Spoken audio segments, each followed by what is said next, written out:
Hello everyone, welcome back to our channel this side Sidhi. And आज की class में हम अपने एनसीईआरटी की जो सीरीज़ है उसको कंटिन्यू करेंगे। तो हमने क्लास 6th की हिस्ट्री को स्टार्ट किया था और अभी तक हमने आपके क्लास 6th के हिस्ट्री के यूनिट 10 तक अपने चैप्टर को कंप्लीट कर लिया है। आज हम स्टार्ट करने वाले हैं यूनिट 11 के बारे में। ओके, तो यहाँ पर अगर हम अपना यूनिट 11 देखेंगे तो हमारे चैप्टर का नाम है new empire and kingdom.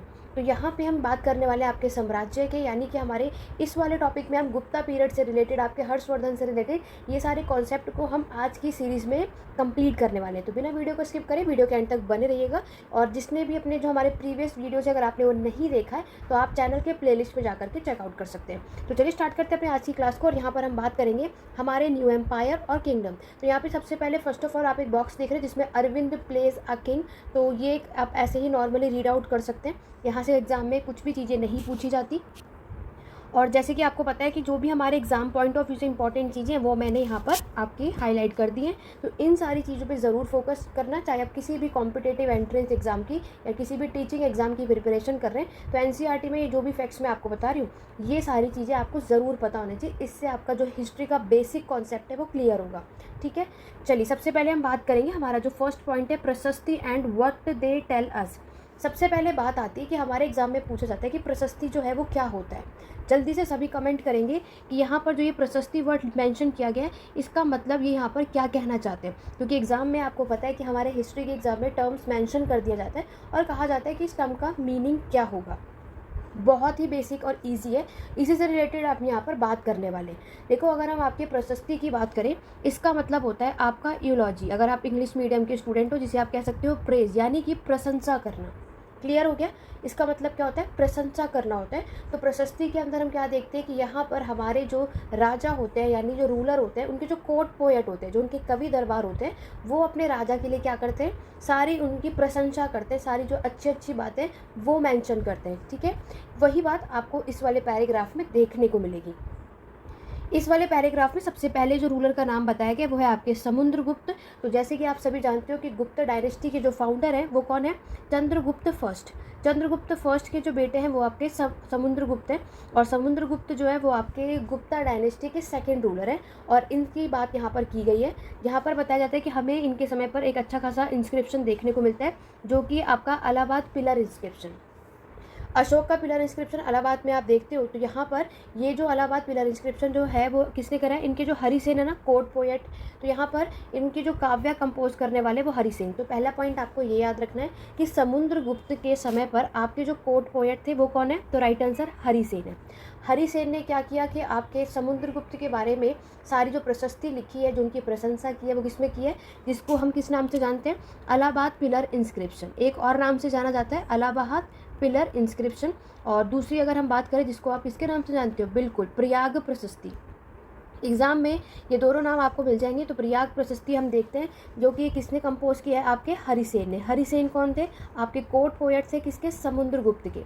Clear हो गया? ये चीज़ें आपको याद रखनी है। तो ये कोर्ट पोएट और ये मिनिस्टर थे किसके कोर्ट में? आपके समुद्रगुप्त में। तो ये इस तरीके की चीज़ें आपको याद रखनी है। नेक्स्ट हम बात करें कि यहाँ पर इन्होंने जो आपका प्रशस्ति लिखा है ऑब्वियस है। तो ये संस्कृत वर्ड में जो इनका मीनिंग है, इन फ्रेज ऑफ, बताया ना मैंने, प्रशंसा करना, इन प्रेज ऑफ। तो यहाँ पर आपको एग्जाम पे प्रशस्ति टर्म और आपके ऑप्शन में दिया होगा कि इसका एक्चुअल मीनिंग क्या होता है। तो राइट आंसर होगा इन प्रेज ऑफ या प्रशंसा करना। तो उस टाइम पर ये चीज़ें हुई। इसी तरीके से गौतमी पुत्र सत्यकर्णी जो कि आपके किसके रूलर है? सातवाहन डायनेस्टी के। ठीक है, सातवाहन डायनेस्टी के रूलर हैं और ये भी एक इंपॉर्टेंट रूलर थे। ये चीज़ यहाँ पर मैंशन की गई है। इनके टाइम पर भी आपको इंस्क्रिप्शन मिलते हैं। ठीक है, नेक्स्ट जो पैराग्राफ है बात करेंगे समुद्रगुप्त की जो प्रशस्ति है उसमें हमें क्या क्या चीज़ें देखने को मिलती है। उनकी प्रशस्ति यानी उनके बारे में जो प्रशंसा की गई उनके प्रयाग प्रशस्ति में, उसमें क्या चीज़ें मेंशन है उसको समझते हैं। तो उनकी प्रशस्ति में बताया गया है the poet praise the king in glowing terms. Like वो बताया गया कि एक समुद्रगुप्त जो एक वॉरियर है, एक योद्धा है, as a king who won victorious in battle. तो यहाँ पर क्या बताया कि यहाँ पर ये जब कभी भी समुद्रगुप्त जो है किसी भी प्रकार का आपका युद्ध लड़ने गए थे तो यहाँ पर वो जो भी आपकी बैटल्स को जीत कर आए थे वो सब कुछ इसमें मेंशन किया गया है। ठीक है, he is also describe as equal to the god. आपको पता है कि उस टाइम पर जो राजाओं को भगवान के बराबर माना जाता था और बहुत लोगों के लिए क्या होते थे, वो भगवान ही होते थे। ये सारी बातें इन्होंने किसने, हरिसेन ने प्रशस्ति में मेंशन की है, और ये बहुत ही लॉन्ग सेंटेंस में मेंशन की है। ये सारी बातें प्रशस्ति से रिगार्डिंग आपको याद रखना है, स्टेटमेंट में पूछा जाएगा। नेक्स्ट अगर आप देखोगे तो समुद्रगुप्त में आपके जो वॉरियर हैं उससे रिलेटेड आपको एक बॉक्स देखने को मिल रहा है, जहाँ पर बताया क्या जा रहा है कि यहाँ पर आपके हर एक चीज़, बैटल एक्स हुए, एरो, स्पाइक्स, स्पेयर, ठीक है, स्वैट्स, ये सारी चीज़ें आपको यहाँ पर देखने को मिलती है, उनके जो वेपन्स हैं। अब आते हैं मेन चीज़ जो हमारे एग्जाम के लिए इंपॉर्टेंट है। तो यहाँ पर जो मैंने आपको ये बॉक्स दिख रहा है, ठीक है, यहाँ से इंपॉर्टेंट है, वो चीज़ हम याद रखेंगे। आपको साइड में लेफ्ट हैंड साइड पे दिख रहा है कि समुद्रगुप्त के समय पर हमें कॉइन देखने को मिलता है, जिसमें हमें देखने को मिल रहा है कि वो क्या कर रहे हैं, वीणा बजाते हुए नजर आ रहे हैं, ठीक है। यानी उससे एक बात हमें क्लियर होती है कि उस टाइम पर समुद्रगुप्त में ये क्वालिटी थी, और ये हमें किस सोर्स के थ्रू आपको ये चीज़ पता चलती है कि समुद्रगुप्त को वीणा बजाने का शौक था या उन्हें वीणा बजाना आता था, तो वो आपका है कॉइन। तो ये भी एक हमारा इंपॉर्टेंट सोर्स है जिसके थ्रू आज हम ये सारी बातें कर पा रहे हैं। अगर हम और भी इंफॉर्मेशन देखेंगे आपके प्रशस्ति से रिगार्डिंग, तो हरिसेन ने आपके डिफरेंट रूलर के बारे में आपके प्रशस्ति यहाँ पर मेंशन करी। तो सबसे पहले इन्होंने आपकी ऑब्वियस है आपकी जो समुद्रगुप्त के समय की जो पॉलिसी है उसके बारे में बताया। अब वो क्या है, एक एक करके यहाँ पर क्लियर करेंगे।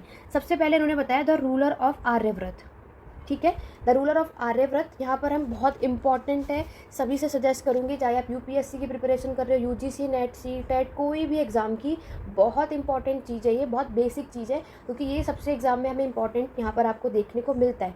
तो जहाँ पर आर्यव्रत जो होते हैं, जो रूलर होते हैं, तो वो आप देखोगे कि उसमें कितने रूलर होते हैं, 9। आपके एग्जाम में 11 मेंशन होगा, 12 मेंशन होगा, 10 मेंशन होगा। आर्यव्रत में हम क्या देखते हैं, टोटल कितने, 9 रूलर आपको यहाँ पर देखने को मिलते हैं।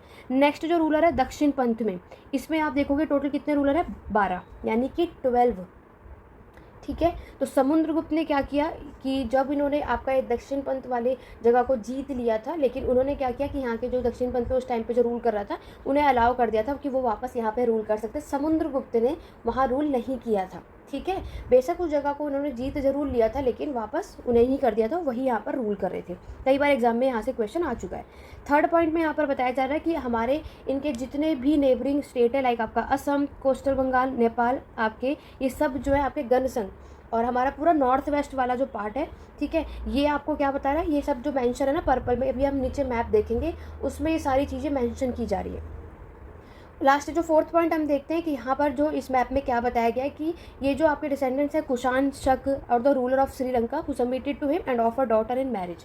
तो आपको पता होगा कि यहाँ पर समुद्रगुप्त की शादी किसके साथ हुई थी, जल्दी से सभी मुझे कमेंट करके बताएंगे, ठीक है। देखते हैं कि कितने स्टूडेंट को ये चीज़ें पता है कि समुद्रगुप्त की शादी जो है वो किसके साथ हुई थी। देखो प्रयाग मैंने आपको बता दिया, इसका जो पुराना नाम है आपका इलाहाबाद, ठीक है, और उज्जैन और पाटलिपुत्र ये आप देखोगे पटना। ये भी इंपॉर्टेंट चीज़ें हैं जो हमारे एग्जाम में पूछा जाता है। तो ये दोनों एक इंपॉर्टेंट सेंटर हैं आपके गुप्ता के समय पर। तो यहाँ पर जो ऊपर हमने जो 4 पॉइंट्स यहाँ पर डिस्कस किए, जिसमें उन्होंने आपको सारी चीज़ें बताई हैं कि ग्रीन वाला जो पार्ट है आपका, ये देखो, ये जो मैंने आपको बताया, ये आपका पूरा जो 9 आर्यव्रत वाला पार्ट जो मैंने आपको बताया ना, वो ये चीज़ मेंशन है, ठीक है। ये देखो आपका ग्रीन जो है आपका प्रयाग, आपका कन्नौज, पाटलिपुत्र, नालंदा, ये चीज़ें यहाँ पर मेंशन की गई है, ठीक है। तो आर्यव्रत जो है ये पूरा ग्रीन वाला पार्ट इन्होंने बताया, ये आर्यव्रत वाला है, और इनर स्टेट जो है ये पिंक, जो उसके नेबर कंट्रीज़ में आप देख रहे हो, और यहाँ पर अगर हम बाकी जितने भी बाहर के हैं वो आपके ब्लू में मेंशन किया गया है। और जितने भी आप ये रेड वाला देख रहे हो, यहाँ पर ये बताया जा रहा है कि ये वो रेड वाला वो पार्ट है जहाँ पर इन सारी जगहों को गुप्ता ने क्या कर लिया है, आपके जीत लिया, कॉन्कर कर लिया इन सारे जगहों पे। ये रेड डॉट जो है यही चीज़ आपका यहाँ पर मेंशन कर रहे हैं, इन सिटीज़ को इन्होंने जीत लिया। तो ये तो बात थी हमारे समुद्रगुप्त से रिलेटेड, उनकी प्रशस्ति में क्या क्या चीज़ें मेंशन है और उन्होंने अपने साम्राज्य का विस्तार कहाँ तक किया। नेक्स्ट जो पॉइंट है वो आपका है विक्रम संवत, वेरी इंपॉर्टेंट, ठीक है। विक्रम संवत का जो हमारा पीरियड है वो कब से शुरू होता है, 58 BCE। तो विक्रम संवत याद रखना 58 ईसा पूर्व का है, और ये कब मिलेगा आपको, जो समय चंद्रगुप्त सेकंड के टाइम पर, जो कि आपके गुप्ता साम्राज्य के 3rd रूलर है, ठीक है। और समुद्रगुप्त सेकंड में यहाँ पर ये नाम कैसे पड़ा वो भी समझ लो। जब इन्होंने आपके शक को जीत लिया था, शक जो डायनेस्टी यहाँ रूल कर रही थी, जब इन्होंने इस पर विजय प्राप्त कर ली थी, तब इन्होंने टाइटल अज्यूम किया था विक्रम आदित्य। तो ये विक्रम संवत जो है इसी टाइम पर ये आपका जो ग्रेगोरियन कैलेंडर उसके अकॉर्डिंगली उन्होंने नेम मेंशन किया है, इसलिए विक्रम संवत आपको यहाँ देखने को मिलता है, जिसका टाइम पीरियड 58 BCE है। आपके एग्जाम में ये पूछा भी जाएगा कौन से रूलर ने और ये क्यों, तो ये स्टेटमेंट याद रखना, नेक्स्ट अगर हम बात करते हैं तो हमारे जो समुद्रगुप्त है, इनके जो ग्रैंडफादर हैं और यहाँ पर उनकी जो मदर थी कुमारा देवी, जो आपकी लिच्छवी देवी से बिलोंग करती थी, उनके फादर जो हैं आपके कौन, चंद्रगुप्त फर्स्ट, जिन्होंने आपके सबसे पहले जो टाइटल जो उपाधि ली थी वो था महाराजा अधिराज। एग्जाम में पूछा जाता है महाराजा अधिराज का जो टाइटल है वो किसने अडॉप्ट किया था, तो वो थे आपके चंद्रगुप्त फर्स्ट। तो यहाँ पर आपको और साथ ही साथ हम क्या देखते हैं कि समुद्रगुप्त ने भी यही टाइटल को यहाँ पर यूज़ किया, और साथ ही साथ यहाँ पर क्या माना जाता है कि महाराजा हम ये देखते हैं चंद्रगुप्त हो, समुद्रगुप्त हो, फिर चंद्रगुप्त सेकंड हो, ये सारी चीज़ें, यानी यहाँ पर हर एक जो रूलर है अब कोई ना कोई टाइटल लेता ही है। लाइक कोई ना कोई की अगर हम बात करें किस तरीके की टाइटल, लाइक आपके राजा, महाराजा, अधिराज और महाराजा, इस तरीके के टाइटल हम यहाँ पर देखते हैं। समुद्रगुप्त की अगर पूरे इनकी जो लिस्ट, इनकी जो एंचेस्टर पूर्वज की पूरे अगर हम लिस्ट देखते हैं तो मैंने आपको क्या बताया कि चंद्रगुप्त फर्स्ट पहले थे, फिर समुद्रगुप्त आते हैं और फिर आते हैं चंद्रगुप्त सेकंड। ठीक है, तो चंद्रगुप्त सेकंड के बारे में हम लोग को जो भी चीज़ें पता चलती है वो इंस्क्रिप्शन और कॉइन्स दोनों में पता चलती हैं। इन्होंने वेस्टर्न इंडिया पे अच्छा खासा अपना यहाँ पर विस्तार किया था, और यहाँ पर हम देखेंगे कि इस टाइम पर कालिदास जो आपके कोर्ट पोएट है, उन्होंने आपके यहाँ पर बुक लिखी, और आर्यव्रत जो है, ये सारी बातें आपको चंद्रगुप्त सेकंड के टाइम पर मिलेगा। आर्यव्रत आपको पता है, जिसमें आपको पता है जीरो का इन्वेंशन हुआ है। कालिदास ने कौन कौन सी बुक लिखी है, जल्दी से सभी कमेंट करेंगे, और कौन सी लैंग्वेज में लिखी है। यहाँ से एग्ज़ाम में तो कई बार आप कोई ऐसा एग्ज़ाम नहीं होगा कि यहाँ से क्वेश्चन ना पूछा जाता हो, तो कालिदास की बुक आपको बतानी है कि उन्होंने कौन कौन सी बुक लिखी है और कौन सी लैंग्वेज में लिखी है। क्लियर हुआ? तो ये तो हमने गुप्ता डायनेस्टी से रिलेटेड बात कर ली। नेक्स्ट पैराग्राफ में हर्षवर्धन। यहाँ बढ़ने से पहले अगर चैनल पे फर्स्ट टाइम आए, जल्दी से चैनल को सब्सक्राइब कर लो, बेल आइकन प्रेस करो, ताकि आगे आने वाली वीडियोस की सीरीज़ में आप लोग जुड़े रहें, और इस वीडियो को जितना ज़्यादा हो सके उतना ज़्यादा शेयर करो, ताकि और भी स्टूडेंट की हेल्प हो सके। ठीक है, हर्षवर्धन के समय पर आपको पता है एंशिएंट हिस्ट्री में, प्राचीन के इतिहास में, हमारे जो वर्धन डायनेस्टी है वो लास्ट डायनेस्टी होती है, और इस वर्धन डायनेस्टी के जो लास्ट रूलर होते हैं वो हर्षवर्धन होते हैं। ठीक है, तो यहाँ पर अभी आपने एक चीज़ देखी कि गुप्ता रूलर के बारे में हमें कुछ इंस्क्रिप्शन और कॉइन्स मिले, जिसके बारे में हमने सारी चीज़ें या सारी बातें समझी। नेक्स्ट है आपके हर्षवर्धन, जिन्होंने आज से 1400 साल पहले रूल किया था। और नेक्स्ट जो हमारे एग्जाम में क्वेश्चन आता है कि आपके हर्षवर्धन के समय पर कोर्ट पोएट जो थे वो थे बाणभट्ट, जिन्होंने हर्षचरित लिखी थी संस्कृत में, यानी कि हर्षवर्धन की जो बायोग्राफी है, ठीक है, तो वो किसने लिखी थी, इनके कोर्ट पोएट ने। वो कौन थे, बाणभट्ट। कौन सी लैंग्वेज में लिखी थी, संस्कृत। कई लोग बायोग्राफी और ऑटोबायोग्राफी में कंफ्यूज हो जाते हैं, तो ये बात याद रखना, ऑटोबायोग्राफी जो हम खुद लिखते हैं और बायोग्राफी जो सामने वाला लिखता है। ठीक है, बहुत से ऐसे लोग हैं जो इस चीज़ों में कंफ्यूज हो जाते हैं, तो याद रखना ऑटोबायोग्राफी होता है जो सामने वाला खुद लिखता है अपने बारे में, बायोग्राफी में कोई और हमारे बारे में लिखता है। ठीक है, और हर्षवर्धन के टाइम पर एक चाइनीज़ के ट्रैवलर आए थे हुआनजांग, तो ये जब यहाँ पर आए तो हर्षवर्धन के समय पर अच्छा खासा समय उन्होंने यहाँ पर गुजारा, और हर्षवर्धन से रिलेटेड बहुत सारी बातें आपके इन चाइनीज़ ट्रैवलर ने भी मेंशन करी, जो भी इसमें उन्हें जो भी चीज़ें समझ में आई। ठीक है, ये भी एक इम्पॉर्टेंट है, आपसे पूछा जाता है हर्षवर्धन के समय पर कौन से चाइनीज़ ट्रैवलर इनके कोर्ट में आए थे, और बाणभट्ट इनके कोर्ट पोएट है। तो यहाँ पर ऐसा कहा जाता है कि Harsh was not the eldest son, ये बोला जाता है कि हर्ष जो है वो अपने फादर के बड़े बेटे नहीं थे, but became a king of Thaneshwar after both his father and elder brother dead. तो ये क्या हुआ कि उस टाइम पर तनेश्वर के राजा बने जब इनके फादर और जब इनके जो बड़े भाई थे उनकी मृत्यु होने के बाद। His brother in law was the ruler of Kannauj, जो इनके ब्रदर इन लॉ है उस टाइम पर ये कन्नौज में रूल कर रहे थे। ठीक है, and he was killed by the ruler of Bengal, और वो किसके द्वारा मारे गए, आपके बंगाल के जो राजा है उनके द्वारा। तो उसके बाद क्या हुआ कि जब ब्रदर इन लॉ हर्ष के की मृत्यु हो जाती है, उन्हें मार दिया जाता है, तो हर्ष ने क्या किया, आपका जो कन्नौज जो साम्राज्य है उसको टुक ओवर कर लिया। ठीक है, ये चीज़ें यहाँ पर आपको याद रखनी है। धीरे धीरे he was successful in the east, इन्होंने आपके पूरे मगध को, बंगाल को जीत लिया था, लेकिन ऐसा नहीं है कि पूरे तरीके से सक्सेसफुल माना जाएगा। इनकी पूरी कोशिश रही कि ये नर्मदा तक आपके पूरे डेक्कन पार्ट को क्रॉस कर सके, लेकिन यहाँ पर क्या होता है, हमारे जो चालुक्य डायनेस्टी के जो रूलर है पुलाकेशिन सेकंड, इन्होंने ऐसा होने नहीं दिया, रोक दिए गए थे। ठीक है, तो हर्षवर्धन से रिलेटेड ये आपको चीज़ें याद रखनी है। कन्नौज याद रखना, क्योंकि अब हम जब आपने कई बार देखा होगा एंशिएंट से अर्ली मेडिएवल की शुरुआत होती है, कन्नौज के लिए 3, यानी जिसे आप ट्रिपाटाइट स्ट्रगल के नाम से जानते हो, संघर्ष हुआ था, त्रिपक्षीय संघर्ष।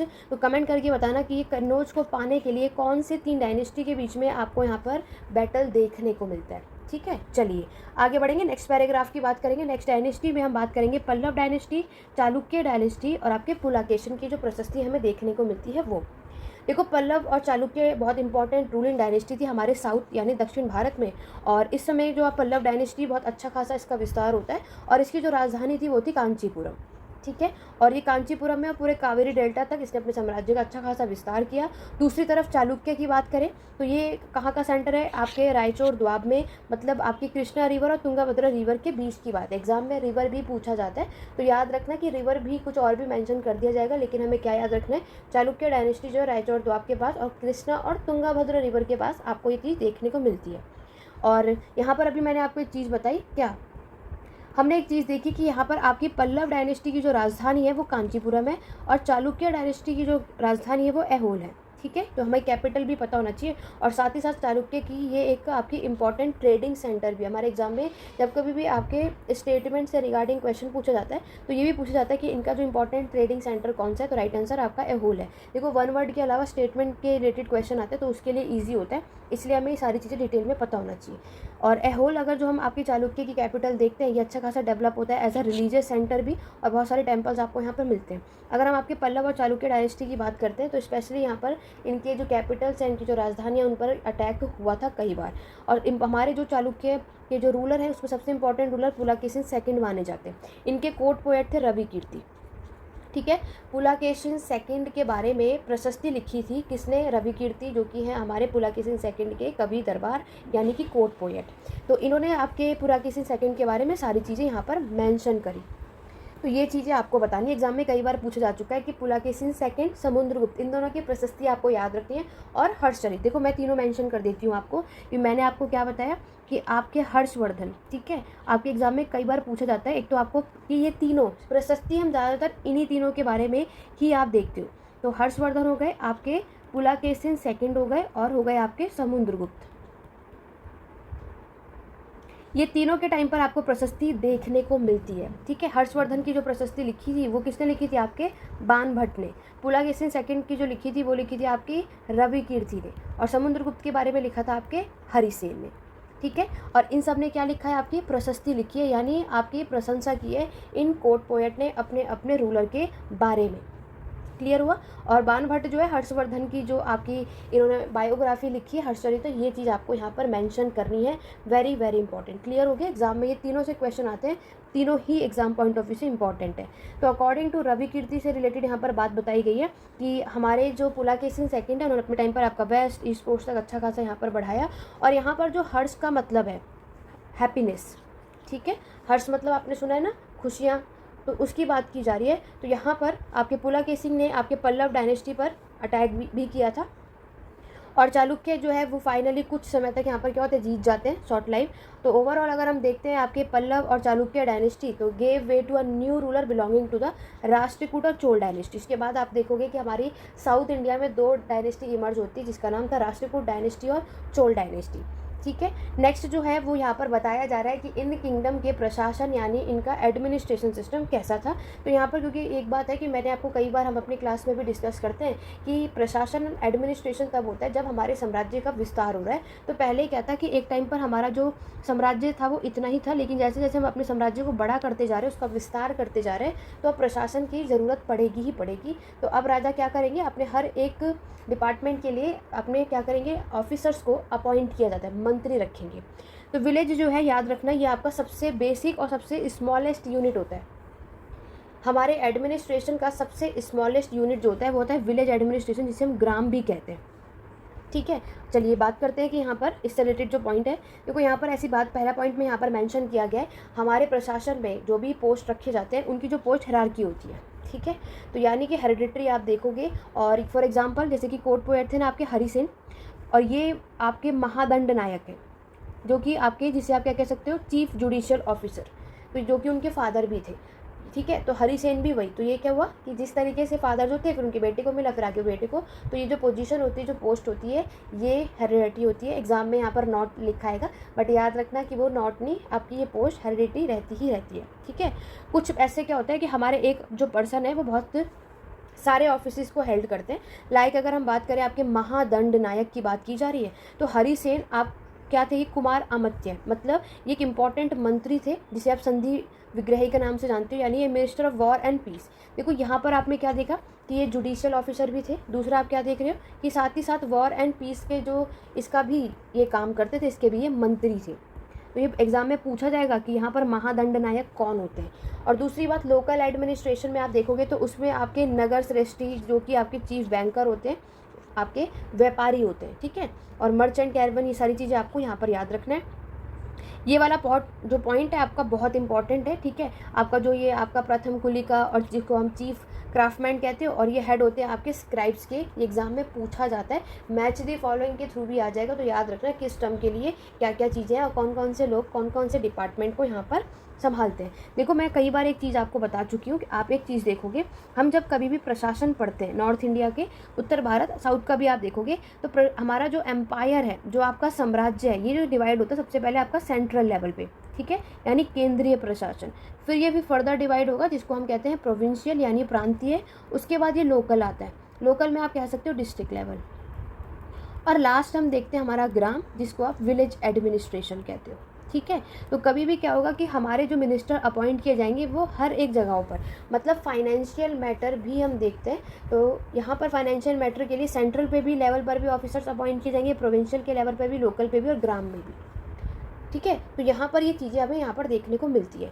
अब आगे बात करेंगे, नेक्स्ट जो पैराग्राफ है इसमें बताया कि कौन कौन से तरीके के आपको आर्मी देखने को मिलते हैं। तो याद रखना, इस टाइम पर बोला जाता है कि जो राजा है वो अपने टाइम पर अच्छे खासे वेल ऑर्गेनाइज आर्मी को मेंटेन करके रखते हैं, और साथ ही साथ जो उनके एलिफेंट, आपके चैरियट्स, कैवलरी, फुट सोल्जर, जिन्हें आप इन्फेंट्री भी कहते हो।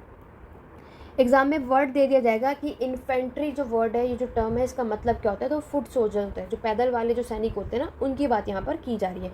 और साथ ही साथ ये बताया जाता था कि इन लोगों को रेगुलर सैलरी जो है वो नहीं मिलती थी, ठीक है।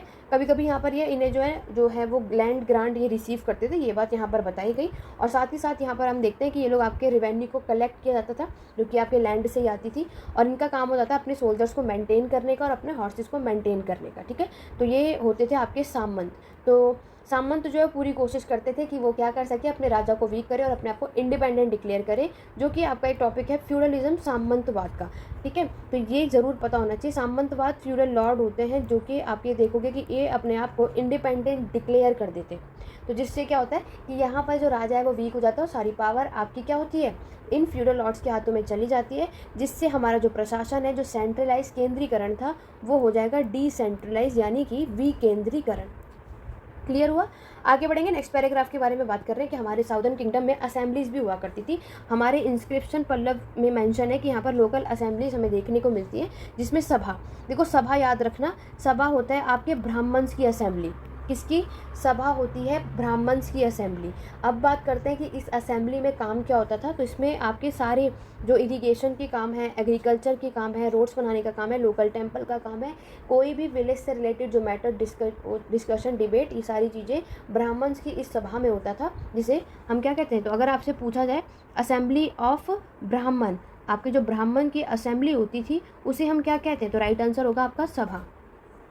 और वहीं अगर हम बात करें कि उर क्या होता है, तो उर आपकी ये भी एक विलेज असेंबली है, लेकिन ये नॉन ब्राह्मण्स की होती है। क्योंकि मैंने अभी आपको क्या बताया, ब्राह्मण की जो असेंबली है उसे तो आप सभा कहते हो, लेकिन सोसाइटी में नॉन ब्राह्मण्स भी तो रहते हैं, जिसमें आपके पीजेंट, वर्कर्स, लैंडलॉर्ड, आपके आर्टिस्ट, क्राफ्टमैन सब होंगे। तो वो जो नॉन ब्राह्मण्स होते हैं, यानी ब्राह्मण को छोड़ के बाकी जितने लोग हैं, उनकी जो असेंबली होती है उसे आप उर कहते हो। वेरी इंपॉर्टेंट, ये अपोजिट भी पूछ लिया जाएगा, याद रखना। तो क्लियर हो गया। अगर यहाँ से कोई भी इससे रिगार्डिंग कोई डाउट हो तो कमेंट के थ्रू पूछ सकते हो। आप सभी के सारे कमेंट का रिस्पॉन्स यहाँ पर किया जाएगा, बट कंफ्यूज नहीं होना। चाहे तो जहाँ कहीं भी ये नोट कर रहे हो तो ये चीज़ें मेंशन कर देना कि सभा जो है वो ब्राह्मण की असेंबली है और उर नॉन ब्राह्मण की असेंबली है, ठीक है। और ये आपके लोकल एडमिनिस्ट्रेशन का पार्ट है, not a provincial, not a central, it's a local administration, ठीक है। और नगरम की बात करते हैं। नगरम का मतलब होता है ऑर्गेनाइजेशन ऑफ मर्चेंट, ये आपके व्यापारियों का संगठन होता है। एग्जाम में ये नेक्स्ट टर्म याद रखना, नगरम भी पूछा जाता है और पूछ लिया जाएगा नगरम का मतलब क्या है। राइट आंसर होगा ऑर्गेनाइजेशन ऑफ मर्चेंट। इनका काम, इनकी असेंबली अलग होती है और इनका जो पूरी असेंबली का जो कंट्रोल होता है वो रिच और पावरफुल लैंड ओनर और मर्चेंट के हाथों में होता है, ठीक है। ये तीनों टर्म्स याद रखना, उर, सभा और नगरम। ब्रह्मदेव भी हम पहले कई बार कर चुके हैं। अब बात की जा रही है इस टाइम पर हमारे कुछ ऑर्डिनरी पीपल आप देखोगे, जिसमें से कालिदास का नाम हम सबसे पहले देखते हैं। कालिदास आप देख सकते हो कि यहाँ पर इन्होंने जो अपनी बुक्स लिखी हैं, जो बातें कही हैं वो संस्कृत भाषा में कही है, लेकिन साथ ही साथ प्राकृत का भी यहाँ पर उस टाइम पर लोगों ने यूज़ किया है। और अभी मैंने आपसे पूछा ही था कि कालिदास ने कौन कौन सी बुक लिखी है, तो आप देख ही सकते हो, अभिज्ञान शकुंतलम। तो एग्ज़ाम में ये कई बार आ चुका है कि कालिदास, याद रखना कि उन्होंने अपनी जो पोएम है वो संस्कृत भाषा में लिखी है, अभिज्ञान शकुंतलम उन्होंने लिखी। और ये भी पूछ जाता है कि अभिज्ञान शकुंतलम में किसके बारे में मेंशन है, तो ये एक स्टोरी है, एक लव की स्टोरी जो कि है आपकी एक राजा दुष्यंत की और एक यंग वुमेन शकुंतला और दुष्यंत, इन दोनों की लव स्टोरी के बारे में कालिदास ने अभिज्ञान शकुंतलम में मेंशन किया है। ये चीज़ आपको याद रखनी है, वेरी इंपॉर्टेंट। नेक्स्ट है आपका एक बॉक्स है जिसमें फिशरमैन की से रिलेटेड चीज़ें, ये आप ऐसे ही रीड आउट कर लेना, ठीक है। नेक्स्ट हम बात करेंगे कि मैंने आपको बताया कि उस टाइम पर क्या होते थे कि हमारे चाइना से, इससे प्रीवियस वाले चैप्टर में ऑलरेडी बता चुकी हूँ कि कौन कौन से चाइनीज़ के ट्रैवलर्स पहले आए थे, कौन से बाद में। तो चाइनीज़ के जो पिलग्रिमेज है पहायन जो है, तो ये भी यहाँ पर आए और ये who were treated as a untouchable, इनको कैसा ट्रीट किया गया था, जो अछूत लोग होते हैं ना उनकी तरह। तो यहाँ पर if such a man enter a town और a market place, he strike piece of wood in order to keep himself separate, people hearing this sound know what it mean and avoid touching him और brush him against him. Overall यहाँ पर क्या मतलब है, अगर, क्योंकि देखो जितने भी अनटचेबल पीपल होते हैं इन्हें पॉल्यूटेड माना जाता है, ठीक है। तो इस कारण से क्या होता है कि अगर इन्होंने कोई भी चीज़ छू ली होती है तो क्या हो जाती है, इनको फिर इम्प्योर माना जाता है, पॉल्यूटेड माना जाता है, इम्प्योर माना जाता है, तो उसको प्योर किया जाता है। तो ये चीज़ें थी। बाण भट्ट अभी हमने देखा जिन्होंने हरिसेन के यहाँ पर आपके कोर्ट पोएट थे, वैसे इस तरीके से बाण भट्ट की भी हमें कोर्ट पोएट है आपके हर्षवर्धन के टाइम पर देखने को मिलता है, जो मैंने आपको चीज़ें बताई। ये वाली जो पूरे बॉक्स है इसको रीड आउट कर लेना आप अपने अकॉर्डिंगली। नाउ इस चैप्टर के बारे में एंशिएंट, मैंने आपको हर एक चैप्टर में एक चीज़ बताई कि क्लास 6th की हिस्ट्री में हम आपके एंशिएंट हिस्ट्री पढ़ रहे हैं, प्राचीन का इतिहास पढ़ रहे हैं। तो अभी तक हमने इस चैप्टर में जो कुछ भी डिस्कस किया वो है आपका इंडियन का, यानी भारत का प्राचीन का इतिहास। लेकिन हर एक चैप्टर के लास्ट में एक बॉक्स में है जो कि वर्ल्ड के एंशिएंट हिस्ट्री के बारे में हम डिस्कस करते हैं। तो वर्ल्ड के एंशिएंट हिस्ट्री का जो आज का टॉपिक है वो है अरब का, ठीक है। तो अरब के बारे में बात किया जा रहा है, जो कि एक डेजर्ट एरिया, यहाँ पर आप देखोगे अरब के जो व्यापारी हैं उनका एक इम्पॉर्टेंट रोल है, जो कि आपका समुद्र के द्वारा ट्रेड किया करते थे किसके बीच में, इंडिया और यूरोप में। और जो और भी आप देखोगे जो अरब में रहते हैं, तो यहाँ पर बेदुइन्स ट्राइब रहती है, ठीक है। बेदुइन्स ट्राइब जो है ये क्या करते थे, आपके यहीं पर रहते थे आपके अरेबियन पेनिनसुला में। और बेदुइन्स ट्राइब आप देखोगे कि ट्राइब मतलब जनजातियाँ होती हैं जो कि कैमल को जिन्होंने डोमेस्टिकेट कर रखा था, ठीक है। तो यहाँ पर क्या होता है कि मैं ऑलरेडी जितने भी मेरे से हिस्ट्री पढ़ते हैं ऑलरेडी उन सबको ये डिटेल में पता है, हमने ऑलरेडी कई बार किया है कि बेदुइन्स ट्राइब जो है वो कैमल को डोमेस्टिकेट करते हैं। कभी भी मर्चेंट व्यापारियों को जब कभी भी वो अरब में ट्रेड आके करते हैं तो वो तब किसकी हेल्प लेते हैं, बेदुइन्स को, क्योंकि यहाँ पर वो अपने गुड्स को इधर से उधर पहुँचाने के लिए कैमल का यूज़ किया करते थे। क्योंकि अगर समुद्र के द्वारा भी कोई गुड्स आपके पास आ रहा है लेकिन उसके आगे कैसे जाएगा, तो डेजर्ट में तो एक ही एनिमल आपके काम आएंगे जो कि है कैमल, वो किसके पास मिलेगा, बेदुइन्स ट्राइब। तो इसीलिए बेदुइन्स ट्राइब बहुत पावरफुल ट्राइब मानी जाती थी, ठीक है। तो आज से कितने साल पहले, 1400 साल पहले हम दूसरी बात देखते हैं कि हमारे प्रॉफिट मोहम्मद, हम देखते हैं कि प्रॉफिट मोहम्मद ने आपका एक नया रिलीजन, एक नया धर्म की शुरुआत करी जिसको हम इस्लाम कहते हैं। इस्लाम जो है इसकी शुरुआत अरब में आप देखोगे, जिस तरीके से क्रिश्चियनिटी ईसाई धर्म हम देखते हैं इसी तरीके से आप इस्लाम भी देखोगे। दोनों में इक्वालिटी यूनिटी की बात की जाती है और ये इस्लाम के लोग अल्लाह में बिलीव करते हैं, यही इनके सुप्रीम गॉड है, ठीक है। और इनकी जो बुक है वो आपको पता है कुरान मानी जाती है, जिस तरीके से क्रिश्चियनिटी में बाइबल मानी जाती है। तो आज से बहुत सालों पहले हम क्या देखते हैं, इस्लाम जो है आपके पूरे नॉर्थ अफ्रीका में, स्पेन, ईरान, इंडिया हर जगह फैल चुका था। ये बातें आपको मेंशन करनी है। और अरब के जो सैनिक हैं इन्होंने आपके सिंध को कॉन्कर कर लिया, जो आज के टाइम पर हमारा पाकिस्तान है, ठीक है। आज से 1300 साल पहले की बात ये बता रहे हैं। तो ये वाला जो 11 चैप्टर है यूनिट जो हमने कंप्लीट कर लिया। आशा करती हूँ कि आपको ये सारी चीज़ें क्लियर हो गई होंगी। हमारे हर एक चैप्टर के लास्ट में कुछ इंपॉर्टेंट डेट मेंशन की जाती है जिसमें आपको बताना है गुप्ता डायनेस्टी के साम्राज्य की शुरुआत आज से 1700 साल पहले हुई थी, हर्षवर्धन के टाइम पीरियड की शुरुआत आज से 1400 साल पहले हुई थी, ठीक है। तो ये था हमारा एनसीईआरटी क्लास 6 का यूनिट 11 जो कि आज की क्लास में हमने कंप्लीट कर लिया। नेक्स्ट क्लास में, और ये हमारी लास्ट क्लास होगी इस क्लास 6 की हिस्ट्री की, उसके बाद यूनिट 12 का करने के बाद हमारा जो क्लास 6 की एनसीईआरटी का सीरीज़ है वो हम कंप्लीट कर लेंगे, ठीक है। तो यहाँ तक हमने यूनिट 11 तक अपने सारे यूनिट को कवर कर लिया है। बाकी की जो हमारी प्रीवियस वीडियोज़ है उसका प्लेलिस्ट का लिंक डिस्क्रिप्शन बॉक्स में मिल जाएगा, चेकआउट कर लेना। कोई भी डाउट या क्वेरी है तो कमेंट के थ्रू पूछ सकते हैं। आशा करती हूँ आज की वीडियो आपको पसंद आई होगी। वीडियो कैसे लगी कमेंट करके ज़रूर बताना। कोई भी डाउट या क्वेरी है तो आप बाकी के जो लिंक है आपको डिस्क्रिप्शन बॉक्स में मिल जाएगा, उस चैनल को ज्वाइन कर लेना। तो चलिए शुरू आज की क्लास में बस इतने, मिलते हैं अपने नेक्स्ट वीडियो में। Thank you for watching.